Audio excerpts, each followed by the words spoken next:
New year آ گیا، اس میں کوئی دین نہیں ہے، اس میں لاجک بھی نہیں ہے. جیسے ایک ہوتا ہے پوسٹ بناتے ہیں بنانے والے، اس میں 2 ایلین جو ہیں وہ زمین پہ آئے ہوئے تھے اور وہ دیکھ رہے تھے کہ لوگ سیلیبریٹ کر رہے ہیں. تو ایک نے دوسرے سے پوچھا کیوں سیلیبریٹ کر رہے ہیں، تو دوسرے نے کہا ان کا گولا جو ہے اس کو سورج کے گرد گھرتے ہوئے ایک چکر اس کا پورا ہو گیا.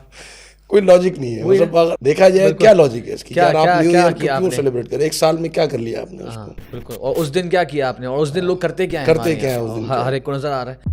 تو بس وہ فحاشی کا ایک ذریعہ بس صرف دن منانے کے جو موقع ہمارے یہاں بن گئے ہیں افسوس کے ساتھ. دیکھیں بغیر کہ اس دن ہوتا کیا ہے اور یہ کلچر کس کا ہے، یہ بہت اہم بات ہے. شیخ کچھ لوگ کبھی کہتے ہیں کہ چلیں آپ نے بہت سی باتوں بتا دیا کہ یار ان کی اوریجن جو ہے نا وہ کرسچنز ہیں وغیرہ، ان میں تو کچھ بھی نہیں ہے. تو ان میں شیخ 2 پہلو ہیں علماء بیان کرتے ہیں. ایک تو شیخ وہ اصول ہے جو ہر مسلمان کو یاد ہونا چاہیے، اللہ کے نبی صلی اللہ علیہ وسلم کا فرمان من تشبہ بقوم فہو منہم.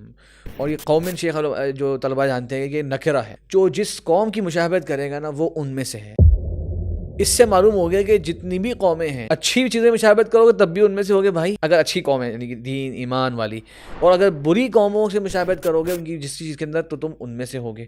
اب کون چاہ رہا ہے، پسند کر رہا ہے کہ آج اس کا اٹھنا قیامت کے دن جو ہے وہ ان کے ساتھ ہو جو اللہ کو نہیں مانتے تھے. ایک اس میں اصولی بات یہ کہ ذہن میں چاہیے. دوسرا ابن تیمیہ رحمہ اللہ شیخ بڑی زبردست اس میں اقوال ذکر کیے ہیں، میں کوٹ کرنا چاہوں گا. اقتداء والصراط المستقیم امام ابن تیمیہ کی مشہور کتاب ہے، اس کے اندر انہوں نے خاص طور پہ یہ تشبہ اور کفار کے ساتھ کس طرح کا تعامل ہونا چاہیے اور اسلامی تاریخ میں کیسا تعامل رہا ان کے ساتھ ہمیشہ، اس پہ بہت تفصیل سے 2 جلدوں میں باقاعدہ ایک کتاب ہے ان کی. وہ کہتے ہیں کہ ظاہری طور طریقوں میں مشابہت جو ہے وہ اخلاق اور اعمال تکبیر رسائی اس کی ہو جاتی ہے. آپ بولیں گے کہ میں تو خالی کپڑے ان کے سے پہن رہا ہوں، میں تو خالی وہ دن سیلیبریٹ کر رہا ہوں اپنے انداز سے. نہیں، انہوں نے کہا کہ پھر وہ اخلاق میں بھی ان کے اخلاق آئیں گے آپ کے پاس، اور ان کی جو حرکات ہیں وہ بھی آپ تک منتقل ہوں گی.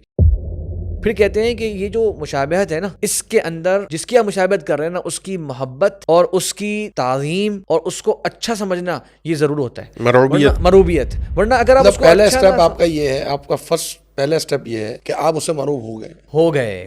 بالکل. اب اس کا اظہار ہے کہ آپ وہ چیز کر رہے ہیں جو وہ کر رہے ہیں. احساس کمتری. اگر یہ بالکل اگر یہ نہ ہوتا نا تو آپ جو ہے یعنی وہ آپ اس کو اپنے سے اچھا نہ سمجھتے نا تو آپ اس کو کاپی کرنے کی کوشش نہ کرتے. آپ کی ایفرٹ یہ ہوتی ہے یار کہ میں کچھ ایسا کام کروں کہ وہ قومیں ہمیں کاپی کرنے والے بنے.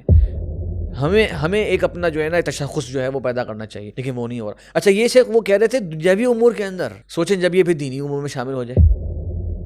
اور برتھ ڈے کے بارے میں شیخ نے ذکر کیا آپ نے جیسے، اور نیو ایئر نائٹس، ہر بندہ ہم میں سے سوچے خالی برتھ ڈے سیلیبریٹ ہو گئی، کیا حاصل ہوا؟ آپ نے کیا تھا کہ جو آج کے دن آپ کو مبارکباد اگر بیوی بچوں کے ساتھ خوش ہو کے باہر جا کے کوئی کھانا گولے کا ایک چکر، بس وہ برتھ ڈے سے 1 ہفتے پہلے چلا جائے. اگر اس دن جا رہا تو کیا مسئلہ ہے؟ یہی مسئلہ ہے نا کہ آج کے دن کچھ وجہ ہی نہیں ہے. اگر آپ دیکھیں اسلام کیا کہتا ہے شیخ، تحادو تحابو، بس وہ مروبیت ہے شیخ کہ وہ گورے کرتے ہیں تو لہٰذا ہم نے تو یہ کہتے ہیں شیخ کہ آپ اپنے بچوں کو بھائی ہر ہفتے لے کے جائیے، اللہ نے وسعت دی ہے تو ہر مہینے لے کے جائیے. کیا منع ہے؟ اصل یہ چیز ہے نا کہ دیکھیں آپ وہی بات ہے نا کہ جی آپ سیلیبریٹ کر رہے ہیں وہ ہمارے جو دن منانے والا کانسیپٹ جس پر ہم پہلے بات کر رہے تھے کہ جی آپ نے ایک چیز کا دن خاص کر لیا کہ جی یہ دن اس دن کو منانا ہے بس.